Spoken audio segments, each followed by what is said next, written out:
chanteuse française Rose Pauline Little. Alors, vous avez écrit votre biographie déjà, ça s'appelle La mécanique des fluides. Vous racontez votre enfance très tôt, votre goût pour la musique, pour la séduction aussi, votre réveil à la sexualité. Enfin, c'est très libre.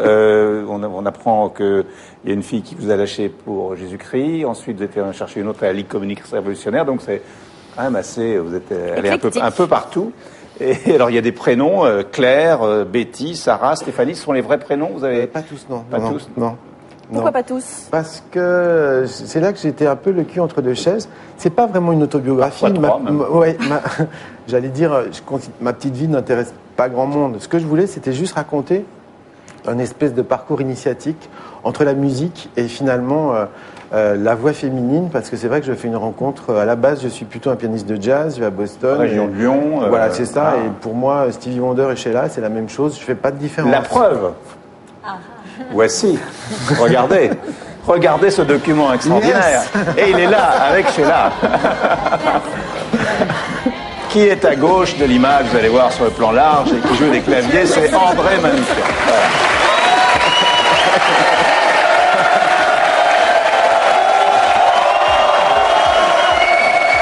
Vous avez bien fait de dire que vous ne saviez pas qu'on avait ce document. Donc vous avez joué avec Stevie Wonder aussi, alors du coup. J'adore le geste. C'est vrai que c'était pas du playback. Hein. Non, si. Bah, si. C'est d'où il aurait pas fait comme un... C'était la bonne époque où il y avait des musiciens qui faisaient semblant de jouer. Maintenant, on fait même... Enfin bref, voilà. Mais c'est vrai que ça, c'est un moment... J'en ai pas parlé d'ailleurs. Je sais pas pourquoi. Non, mais dans la série aussi... c'est vrai que j'ai accompagné aussi Michel Thor, et c'est d'ailleurs là que j'ai fait la rencontre la plus intéressante musicale de ma vie avec Pierre Drevet, un trompettiste génial avec qui j'ai fait mon premier groupe de jazz. Et puis il y a l'histoire avec Yann Folly. Bien sûr, mais l'idée c'est quoi? C'est de se dire, quand on revient avec plein d'illusions, qu'on est un fou de jazz, et puis après qu'on se heurte au métier et à sa réalité, qu'est-ce qu'on fait? Est-ce qu'on reste un puriste ou est-ce qu'on y va en essayant de rester soi-même?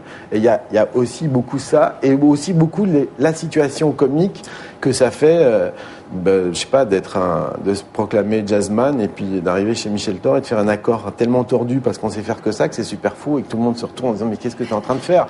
Et moi en train de pleurer, en train de dire mais je peux pas faire autrement, en train de jouer un accord super tordu sur Emmène-moi danser ce soir. C'était genre, alors que j'avais appris à faire des accords tordus et très riches.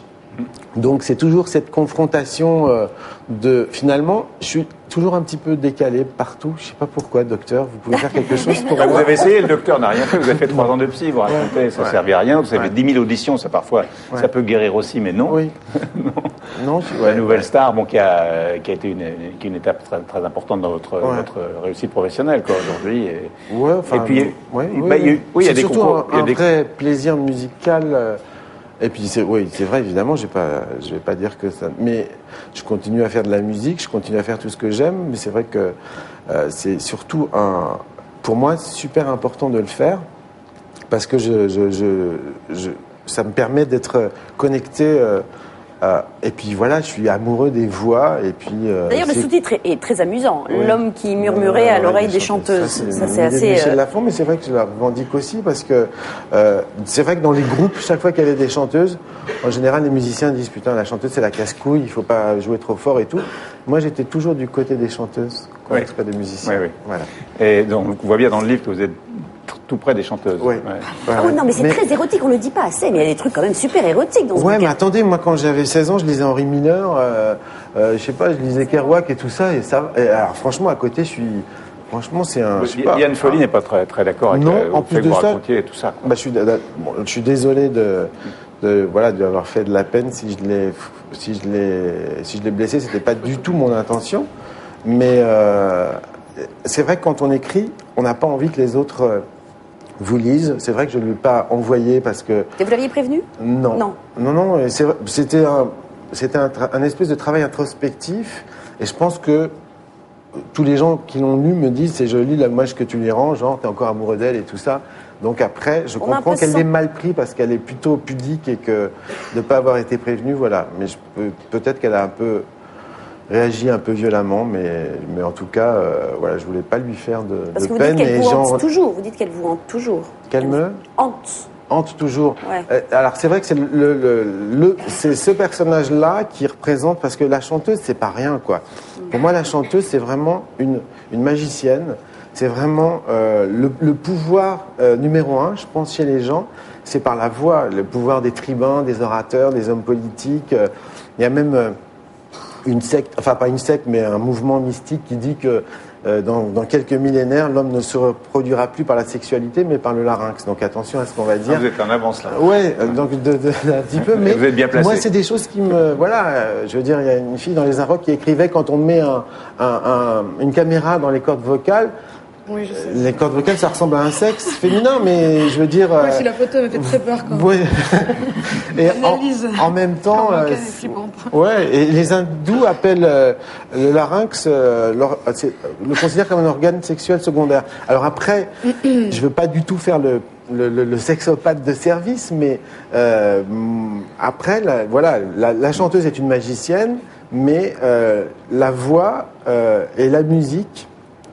Pour moi, c'est la même vibration, qu'elle soit spirituelle, qu'elle soit musicale ou qu'elle soit érotique. Alors on va écouter un petit extrait de vos pré. On va revenir à des choses un peu terre à terre. Excusez-moi. La nouvelle star. Non, je vous en prie. Mais c'est vous toujours. Hein, écoutez.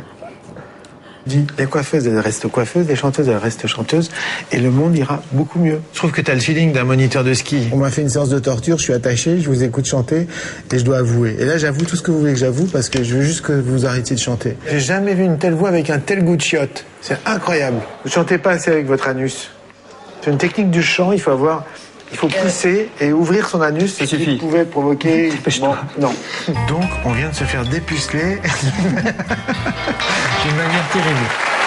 Pour des morceaux choisis, évidemment, c'est pas comme ça toute la journée. Tania. Alors, je vais m'adresser aux demoiselles puisque vous chantez vos joies, vos peines, vos doutes, qui sont souvent, fatalement, bizarrement liés aux hommes, n'est-ce pas? Les mecs sont tous des salauds, on vient de le voir. Merci pour les aphorismes, c'était élégant. Donc, les hommes, heureusement, Dieu merci, se rachètent parfois, même vous, Dédé, je le sais, et font parfois des bons morceaux, des bons groupes, comme par exemple le nouveau groupe pop british à venir, qui s'appelle, retenez bien leur nom, The Last Shadow Puppets. Alors ce sont deux garçons, ils ont 44 ans à eux deux, c'est-à-dire 22 chacun, et c'est Miles Kane, d'un groupe qui est pas connu, qui s'appelle The Rascals, et l'autre, c'est Alex Turner, des beaucoup plus connus, Arctic Monkeys.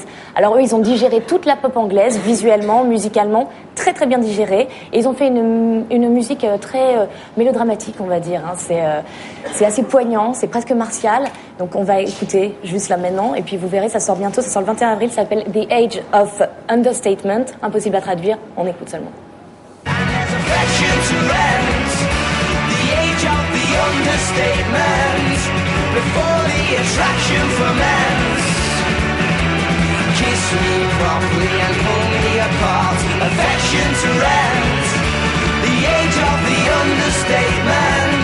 Before this attraction for men, kiss me properly and fully. Alors, il y a tout, hein.